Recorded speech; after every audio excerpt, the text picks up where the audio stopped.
I slammed my apartment door behind me and let out the deep sigh I'd been holding in for the past 18 hours. The Rodriguez case was finally closed. 18 months of my life dedicated to bringing down one of the most elusive drug kingpins in the city. 18 months of missed dinners, cold beds, and Catherine's increasingly icy stares. But it was done. Rodriguez would spend his next 30 years behind bars, and 3 neighborhoods would sleep easier tonight. That had to count for something, right? The soft blue glow from our living room told me Catherine was still up, probably working, always working. I loosened my tie and headed toward the kitchen, desperate for something stronger than coffee. "You're home late," Catherine said, not looking up from her tablet. Her blonde hair was pulled back into that tight, professional bun she always wore when strategizing. "Again." "Just close the Rodriguez case," I said, pouring myself 2 fingers of Jameson. "It's over." She swiped at something on her screen. "Mayor Winslow issued a statement congratulating the department. Your name wasn't mentioned specifically." Of course, that's what she'd focus on, not the 3 dead witnesses, not the threats against my life, not the fact that I'd barely slept in 4 days, just whether my name appeared in a politician's press release. "Not how it works, Kat. I'm just doing my job." I took a long sip, letting the whiskey burn away some of the exhaustion. "Your job?" She finally looked up, those calculating green eyes assessing me like I was a polling number. "Right. Catherine Ferguson was a political animal through and through.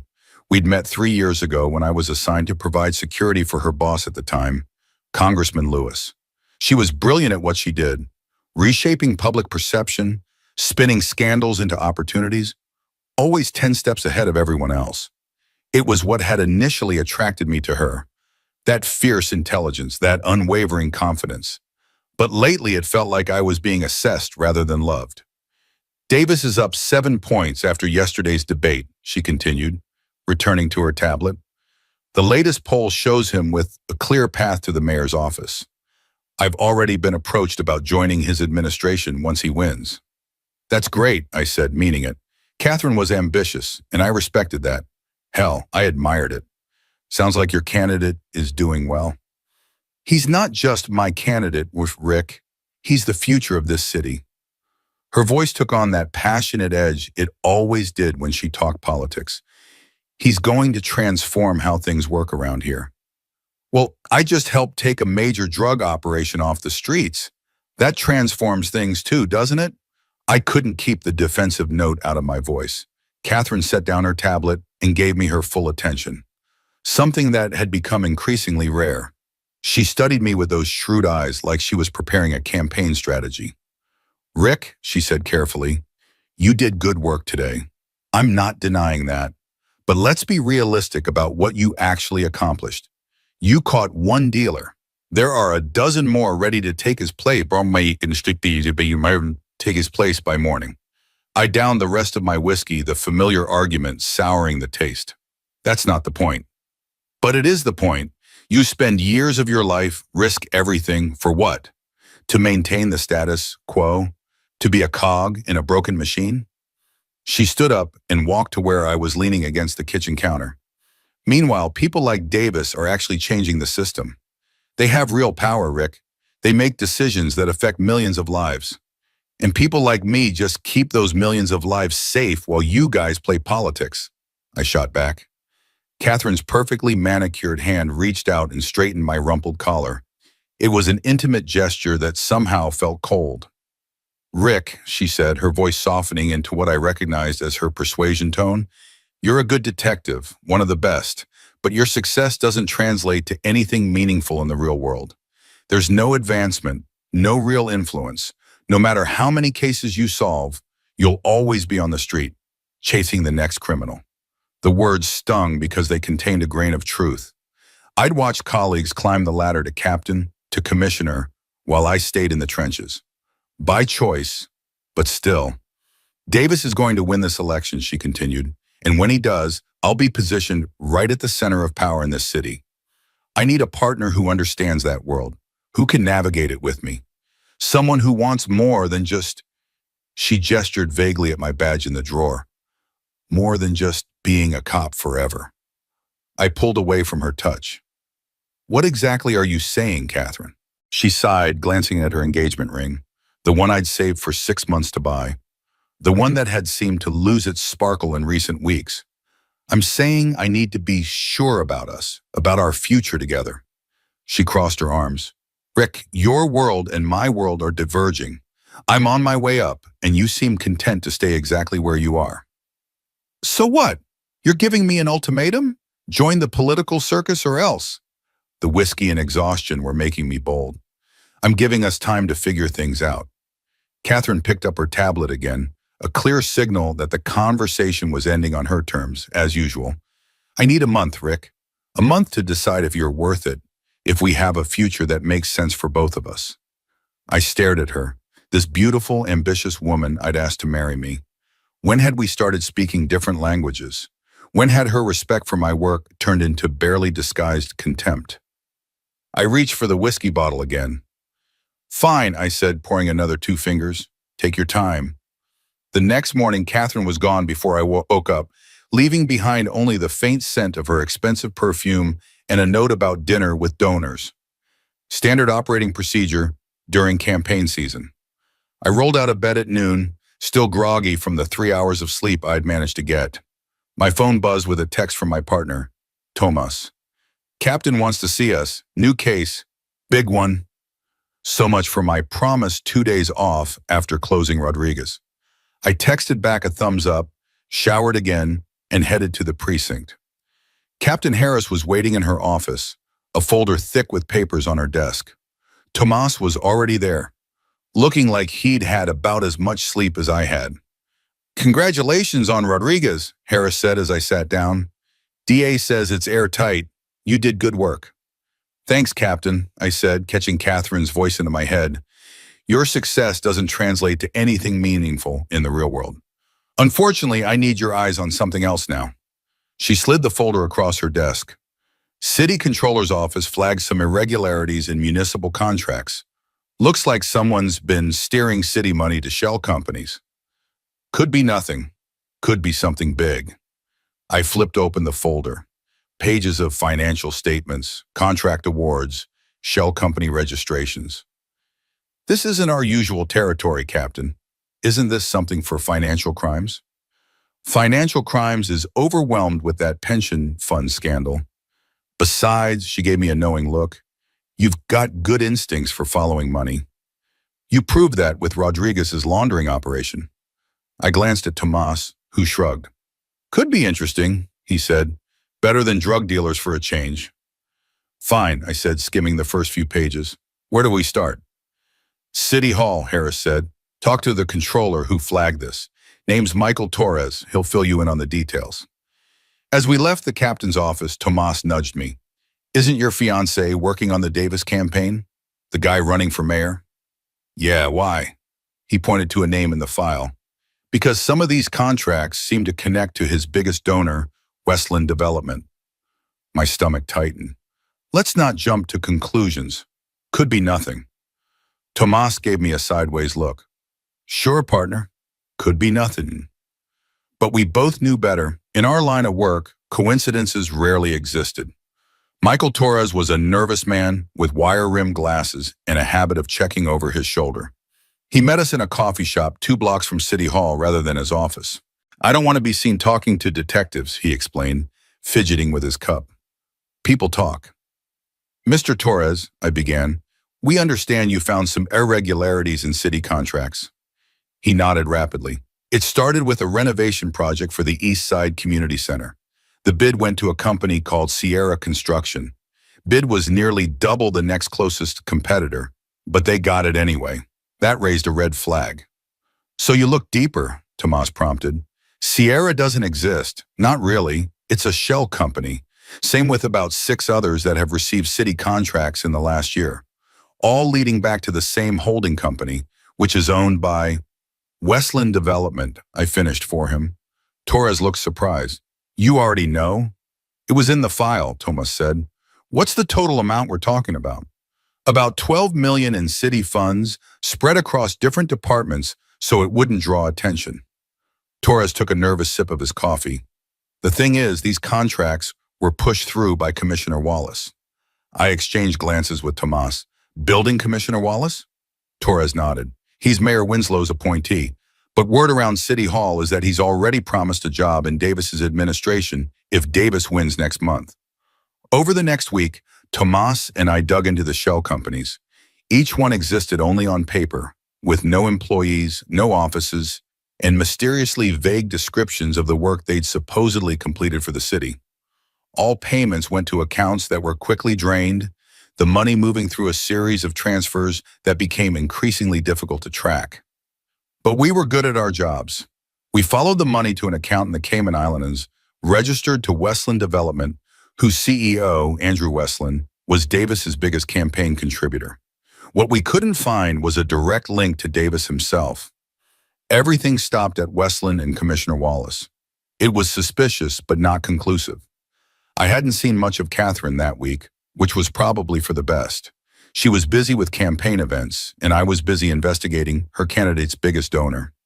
When we did cross paths at home, we were like polite strangers sharing an Airbnb. "How's the campaign going?" I asked one night as we ate takeout on opposite ends of the couch. "Davis is up 10 points. The debate last week sealed it." She didn't look up from her phone. "His infrastructure plan is resonating with voters. People want change." I pushed my food around with my fork. "And what about this infrastructure plan? Any specific projects he's focused on?" Catherine glanced up, her eyes narrowing slightly. "Why do you ask?" I shrugged, trying to keep my voice casual. "Just curious about what my future brother-in-law is planning for the city." It was a cheap shot. Catherine hated when I referred to Davis as family. "He's not your brother-in-law, Rick." She set down her phone. "But if you must know, he's prioritizing community development in underserved neighborhoods, starting with the East Side, like the East Side Community Center, where this whole trail began." I tried to keep my face neutral, but Catherine had always been good at reading people. "What's going on?" she asked, her voice taking on that sharp edge. "You're working a case, aren't you?" "You know I can't discuss ongoing investigations." She laughed, but there was no humor in it. "Since when do we keep secrets from each other?" I thought about all the campaign meetings she'd never discussed with me, all the political strategies she kept to herself. "We've always had professional boundaries, Kat. That's nothing new." She studied me for a long moment. "This is about Davis, isn't it? Or someone connected to him?" I set down my fork. "Like I said, I can't discuss it." Catherine's face hardened. "Be careful, Rick. You're playing in a world you don't understand." "I understand evidence, Catherine. I understand following the facts wherever they lead." "Facts," she laughed again. "In politics, facts are whatever the public believes, and right now the public believes in James Davis. Then they deserve to know the truth about who he really is." Catherine stood up, taking her barely touched food to the kitchen. "Our month isn't up yet, but you're making my decision easier by the day." The words hung in the air between us as she disappeared into the bedroom, the door closing with a decisive click. 2 days later, we got our break. A junior employee at the building commission came forward, offering to testify that Commissioner Wallace had personally instructed him to fast-track approvals for Sierra Construction and the other shell companies, despite obvious red flags in their paperwork. Wallace told me it came from higher up. The employee, Ben Franklin, yes, his parents had a sense of humor, told us in an interview room at the station, said it was politically important and to keep it quiet. "Did he specify who higher up was?" Thomas asked. Franklin shook his head. "No, but a few days later, I saw him meeting with Andrew Westland and James Davis at Luciano's restaurant. They were celebrating something. Wallace seemed really happy, kept saying, 'We're all going to the top together.'" I felt a chill run down my spine. "Are you sure Davis was there?" "Positive. I asked for a selfie with him, told him I was a supporter." Franklin pulled out his phone and showed us a picture of himself with Davis, Wallace, and Westland in the background of the shot, all smiles and raised glasses. The timestamp was 2 days after the East Side Community Center contract had been awarded. "Mr. Franklin," I said carefully, "would you be willing to testify to this under oath?" He hesitated. "I could lose my job." "You could also be implicated in fraud if you don't come forward," Tomas pointed out. Franklin sighed. "Yeah, I'll testify, but I want protection." We'll arrange it, I promised, already thinking about how to handle this next step. We had enough now to bring in Wallace for questioning, maybe even Westland. But Davis was still insulated by plausible deniability. And then there was Catherine, my fiancée, who was probably neck-deep in Davis's campaign strategy, possibly even aware of what was happening. I didn't want to believe she would knowingly participate in corruption, but Catherine had always been pragmatic about politics. Everyone has skeletons, she told me once. The trick is to keep them dancing instead of letting them fall out of the closet. As Franklin left with a uniformed officer to give his formal statement, Captain Harris called us into her office. "You've stirred up a hornet's nest," she said without preamble. "I got a call from the mayor's office asking about your investigation." "How did they even know?" Tomas demanded. Harris gave him a look. "This is City Hall we're talking about. Walls have ears." She turned to me. "Ferguson, I need to ask you something, and I need an honest answer. Can you be objective about this case, given your personal connection?" "My personal connection?" "Don't play dumb. Your fiancé works for Davis's campaign. Everyone knows that." I straightened my shoulders. "Captain, I follow the evidence. If it clears Davis, great. If it implicates him, that's where we go. My personal life has nothing to do with it." She studied me for a long moment.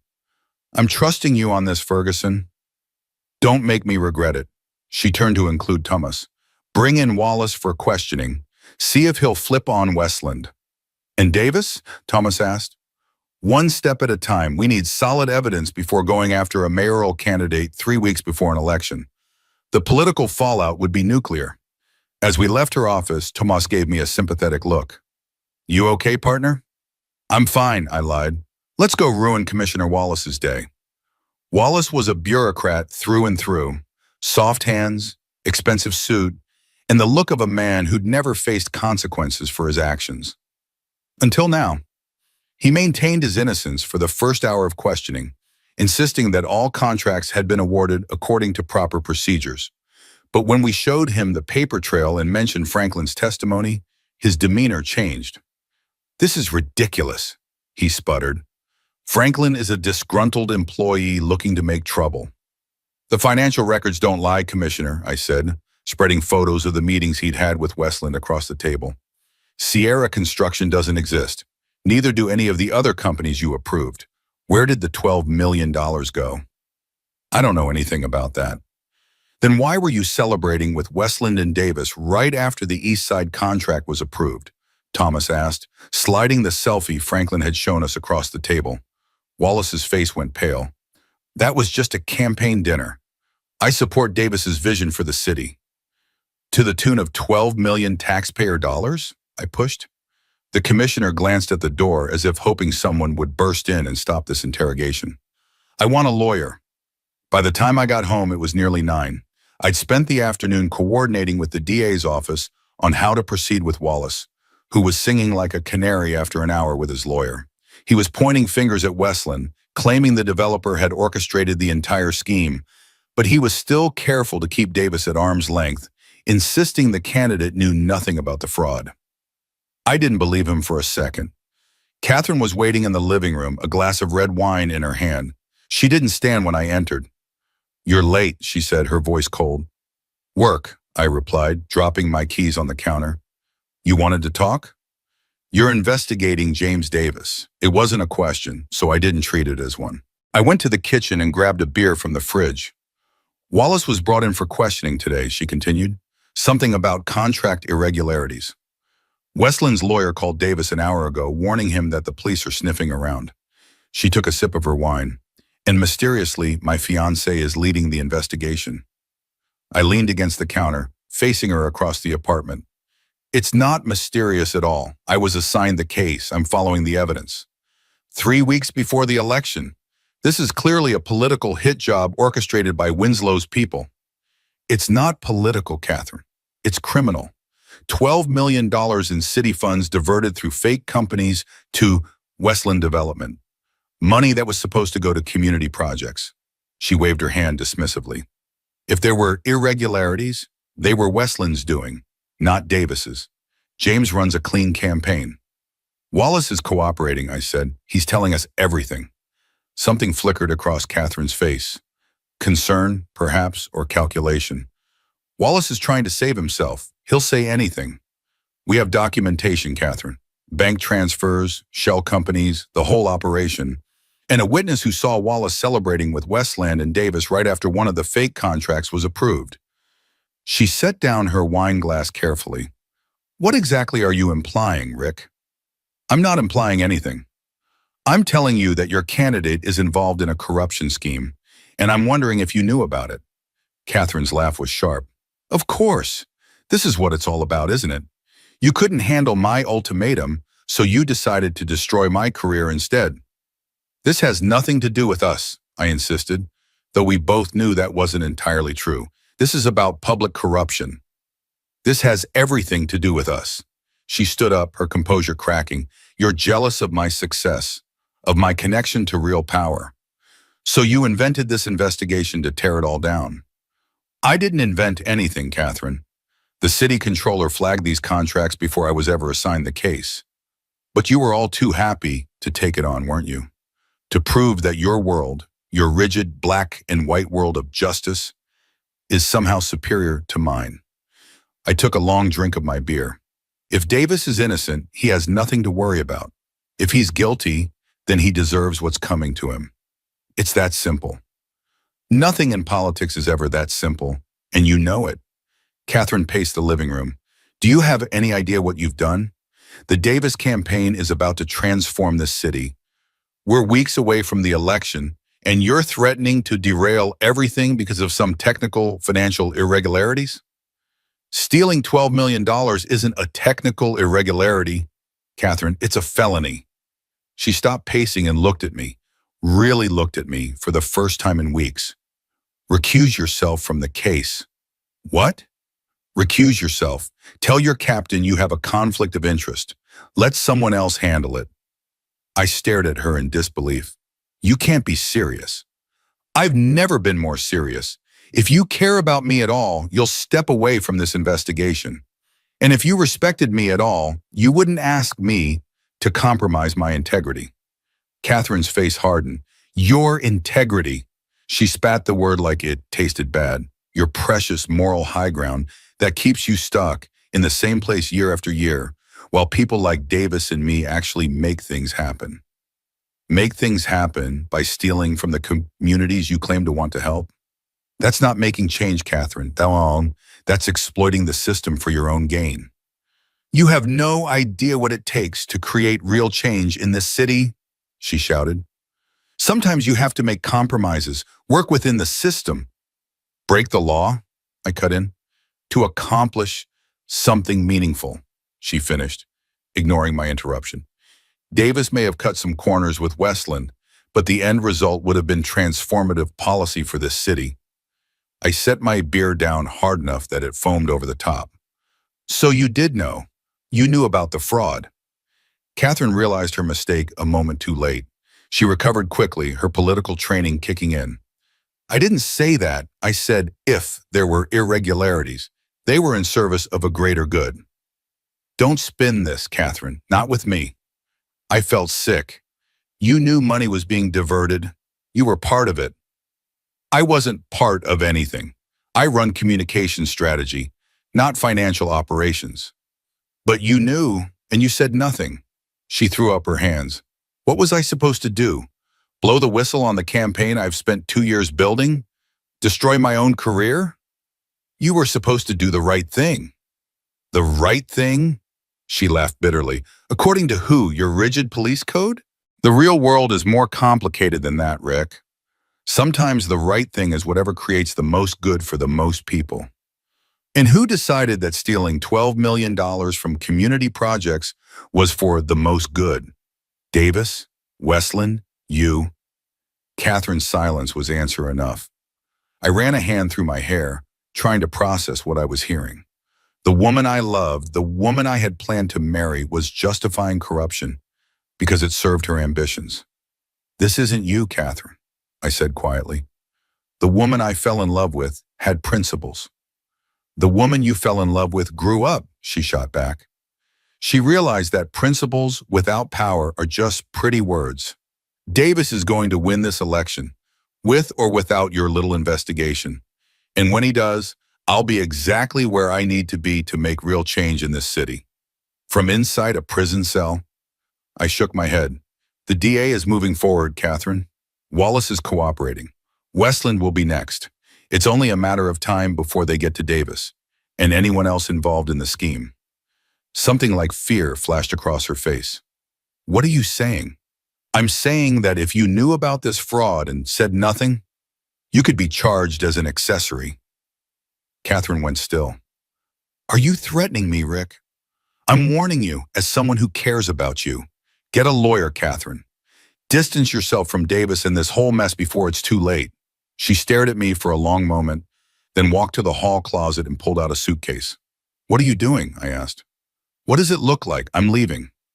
She disappeared into the bedroom and began throwing clothes into the suitcase. Clearly, our month of reflection is over. You've made your choice. I followed her. I didn't choose this, Catherine. You did. The moment you decided to look the other way while your candidate stole from the people you claim to care about. She paused in her packing, a silk blouse clutched in her hand. You know what the difference is between us, Rick? I understand that sometimes you have to get your hands dirty to build something worthwhile. You think you can stay clean and still change the world. She stuffed the blouse into the suitcase. That's a child's fantasy. Maybe, Tim, I said, leaning against the doorframe. Or maybe you've just been in politics so long you've forgotten what integrity looks like. Catherine zipped the suitcase closed with a violent tug. Integrity doesn't build hospitals or schools. It doesn't fix broken systems. Power does that, and Davis was going to give us that power. Power built on corruption is just another form of oppression, Cat. She brushed past me, suitcase in hand, saved the philosophical lectures for someone who cares. At the door, she paused, slipping off her engagement ring and placing it on the entry table. I'll send for the rest of my things. Catherine, I said, a sudden weariness washing over me. It doesn't have to be this way. She looked back at me, and for a brief moment, I saw sadness in her eyes rather than anger. Yes, Rick, it does, because you'll never change, and neither will I. The door closed behind her with a quiet click that somehow sounded more final than if she'd slammed it. I stood in the silent apartment, staring at the diamond ring glittering under the hallway light. Then I picked it up, slipped it into my pocket, and poured myself another whiskey. 1 month had just become 0. The next 2 weeks were a blur of depositions, evidence processing, and sleepless nights. Wallace had fully turned state's evidence, providing detailed accounts of how the fraud scheme had operated. Westland was arrested trying to board a private jet to the Cayman Islands, carrying 2 suitcases full of cash. The Davis campaign was in full crisis mode, issuing denials and accusing Mayor Winslow of orchestrating a political witch hunt. But the evidence was mounting daily, and the press was circling like sharks, scenting blood. I hadn't heard from Catherine since she walked out. Her clothes still hung in the closet, her toiletries still cluttered the bathroom counter, but she hadn't returned for any of it. Through the grapevine, I heard she was staying with a campaign staffer while trying to salvage what was left of Davis's public image. Tomas and I were working late one night, combing through financial records, when my phone buzzed with a text from an unknown number. Pierre's Bar, 30 minutes, come alone. I have what you need on Davis. I showed it to Tomas, who frowned. Trap? Maybe, I admitted, but it could also be someone from the campaign looking to save themselves. Worth checking out. Not alone it isn't, Tomas said firmly. I'll be at the bar. You take the meeting. Any sign of trouble, I step in. Deal. Pierre's was a dive bar in a part of town where nobody asked questions. The kind of place where deals went down and secrets were traded over watered-down drinks. I arrived 5 minutes early, watched Tomas slip in and take a seat at the far end of the bar, then found an empty booth in the back. I didn't have to wait long. A man in a hoodie slid into the seat across from me, keeping his face hidden from the dim bar lights. Detective Ferguson? He asked, his voice barely above a whisper. That's me. And you are? He ignored the question. I worked it for the Davis campaign, server maintenance, security, that kind of thing. And he glanced around nervously, then slid a USB drive across the table. 2 months ago, I was setting up a new server when I found these files. Deleted them like I was told, but He tapped the drive. I keep backups of everything. It's all there, emails between Davis, Westland, and Wallace detailing the whole scheme, how they'd funnel the money, which projects to target, everything. I stared at the drive without touching it. Why are you giving me this? The man's laugh was hollow. Because I was stupid enough to think I was working for someone who was going to change things. Turns out he's just another crook. Does Catherine Ferguson know about these emails? The question slipped out before I could stop it. The IT guy hesitated. Ferguson? The communications director? He nodded slowly. Yeah, she was on some of the threads. Not all of them, but enough, she knew. My heart sank, even though I'd already suspected as much. Why come forward now? Because the feds are sniffing around, and I don't want to go down with the ship. He stood up. I was never here. You never met me. That drive just appeared. Wait, I said, finally picking up the USB. We can protect you, get you immunity in exchange for testimony. He shook his head. I've got a flight to catch. Good luck, detective. As he disappeared into the night, Tomas slid into the booth opposite me. What was that all about? I held up the USB drive. The smoking gun. The emails were everything the IT guy had promised and more. Detailed discussions between Davis, Westland, and Wallace about which city contracts to target, how to disguise the money transfers, and how to ensure no one asked too many questions. Catherine was copied on several of the most damning exchanges, sometimes adding suggestions on how to spin the projects to the public. The DA was ecstatic. With this evidence, they could build a rock-solid case against not just Wallace and Westland, but Davis himself. Arrest warrants were being prepared, and the plan was to move before the weekend. I went home Thursday night feeling hollow. Justice would be served, but at what personal cost? I'd lost the woman I thought I would spend my life with, discovered she wasn't who I believed her to be, and now I was instrumental in what would likely end her career, if not her freedom. I was nursing a whiskey and contemplating these grim thoughts when my doorbell rang. Checking the peephole, I was shocked to see Catherine standing there, looking nothing like the polished political operative I was used to. Her hair was loose and unstyled, her face free of makeup, her clothes casual, jeans and a sweater instead of her usual power suits.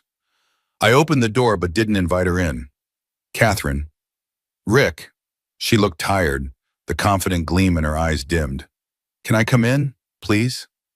I stepped aside silently, letting her enter the apartment that had been ours just 2 weeks ago. She glanced around as if seeing it for the first time or perhaps the last. Can I get you a drink? I asked, falling back on politeness in the absence of knowing what else to say. No, thank you. She perched on the edge of the couch, hands clasped tightly in her lap.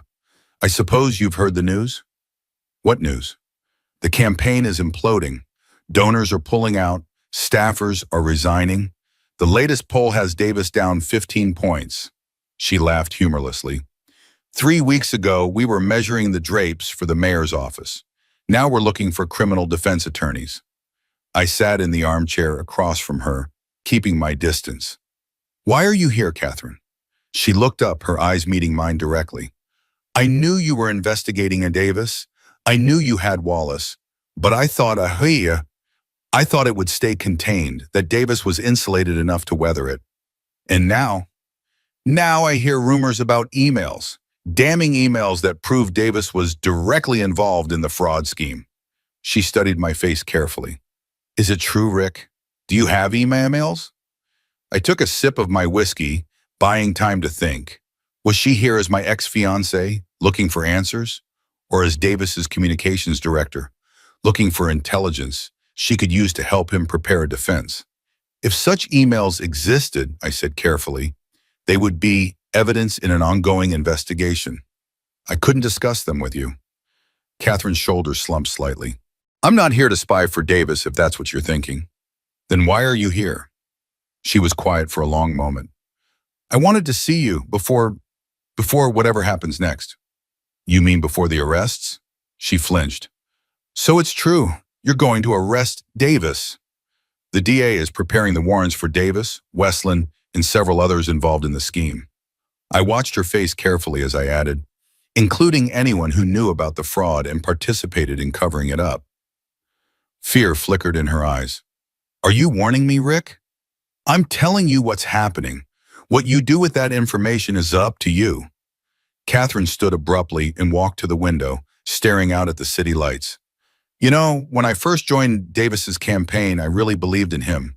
He talked about transforming neighborhoods, creating opportunities in places that had been forgotten for decades. It was inspiring. What changed? She turned back to me, her face half in shadow. Nothing changed. That was always the goal.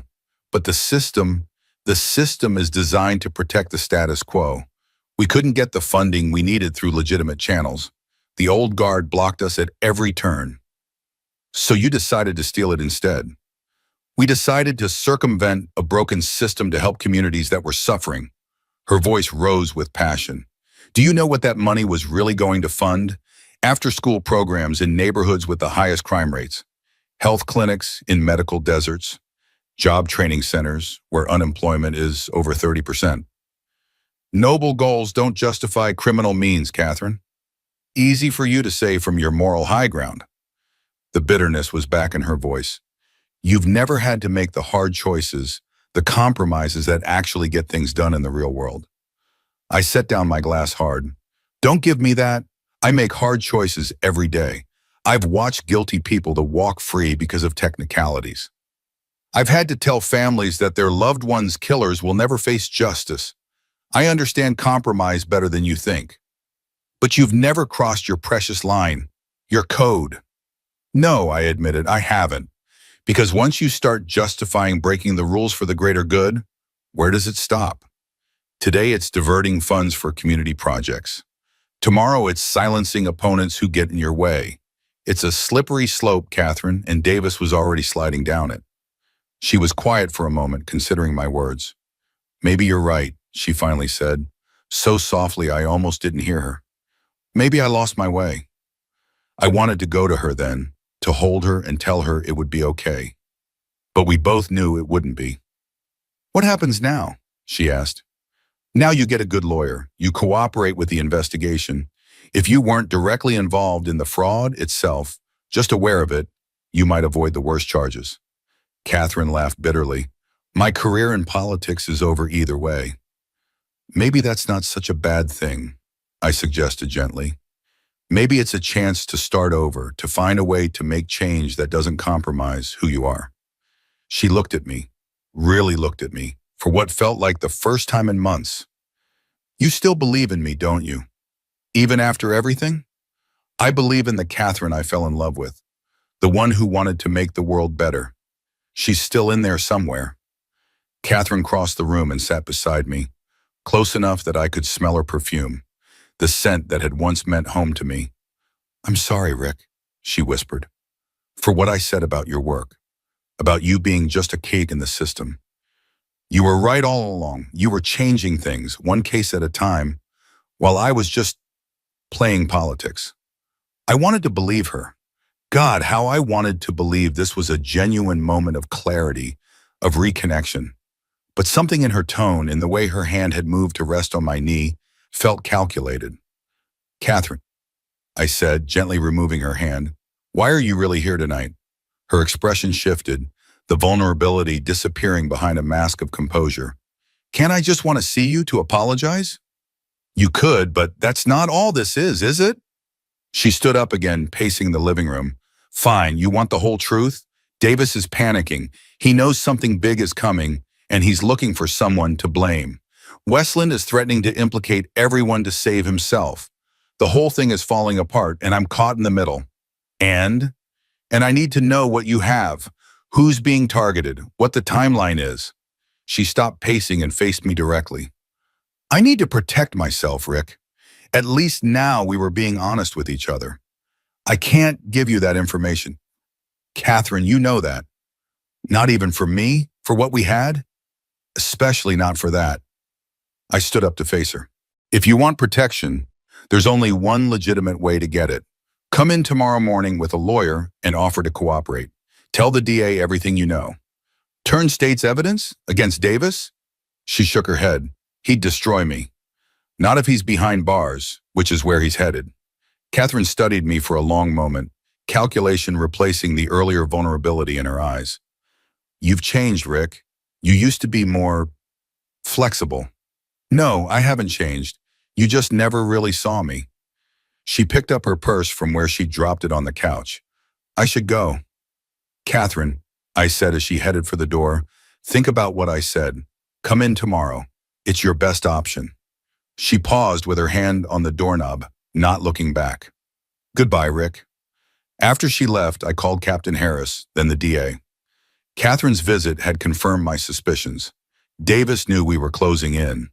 We couldn't wait until the weekend to make arrests. We had to move now. The next morning, warrants in hand, Tomas and I joined a team of officers heading to Davis campaign headquarters. The plan was simple: arrest Davis, Wallace, who was out on bail, and anyone else named in the warrants, including Catherine if she was there. The campaign office was in chaos when we arrived, staffers rushing about, shredders working overtime, people hurriedly clearing their desks. They knew the ship was sinking. Davis was holed up in his private office, surrounded by lawyers when we entered. His face, so confident and charming on campaign posters, crumpled when he saw the warrant. James Davis, I began formally, you're under arrest for fraud, embezzlement of public funds, and conspiracy to commit wire fraud. You have the right to remain silent. As I recited the Miranda rights, my eyes scanned the room for Catherine. She wasn't there. Where's Catherine Ferguson? I asked one of the stunned staffers as Davis was being led out in handcuffs. She quit last night, the young woman stammered. Cleaned out her office and left. No one's heard from her since. A cold feeling settled in my stomach. I pulled Tomas aside. We need to find her. Now. We split up, covering the most likely places. Her parents' house, her sister's apartment, friends' homes. No one had seen her. Her phone went straight to voicemail. It was like she'd vanished. I went back to our apartment, my apartment now, on the off chance she'd returned. The place was exactly as I'd left it that morning. Except for one thing. The engagement ring I'd put in my dresser drawer was gone. On the bed was a note in Catherine's elegant handwriting. Rick, by the time you read this, I'll be gone. Don't look for me. You won't find me. I've had contingency plans in place for months. Some of us think ahead. You were right about one thing. I did lose my way. But you were wrong about something too. Politics wasn't to blame. I was. I chose power over principles, ambition over integrity. I chose wrong. I won't say I'm sorry for believing in Davis's vision. I still think this city needs the changes he promised. But I am sorry for how we tried to make it happen. And I'm sorry for what I said about your work. You were making a difference all along. I was just too blind to see it. Maybe someday I'll find a way to make change that doesn't require compromising everything I once believed in. Until then, it's better that I disappear for a while. Better for everyone, especially you. Take care of yourself, detective. The world needs more men like you, even if I couldn't appreciate that when I had one. K.P.S. I took the ring as a reminder of what I lost when I stopped listening to my conscience. It's probably the last honest thing I'll have for a while. I read the note twice, then folded it carefully and put it in my pocket. Part of me wanted to launch a full-scale search to find her and, arrest her? Save her? I wasn't sure anymore. But a larger part of me understood this was how it had to end. Catherine had made her choices, just as I had made mine. Our paths, once so tightly intertwined, had diverged beyond reconciliation. The Davis scandal dominated the news for weeks. Wallace and Westland both took plea deals, their testimony ensuring Davis would spend significant time behind bars. The investigation expanded to include other city officials, exposing a web of corruption that had been growing for years. Mayor Winslow, untouched by the scandal, cruised to re-election. He made cleaning up City Hall his top priority, appointing independent watchdogs to oversee contract awards and creating new transparency measures. I threw myself into my work, taking on new cases, focusing on the next criminal to catch, the next wrong to right. Sometimes, when a political corruption story flashed across the news, I would catch myself wondering where Catherine was, what she was doing. whether she had found her way back to the woman I had fallen in love with. 3 months after she disappeared, a postcard arrived at my apartment. No return address, postmarked from a small town in Costa Rica. No message, just a photo of a sunrise over a beach and a single letter K written on the back. I pinned it to my refrigerator, next to my badge, a reminder of the month that changed everything. Catherine had asked for time to decide if I was worth it. In the end, I was the one who discovered she wasn't.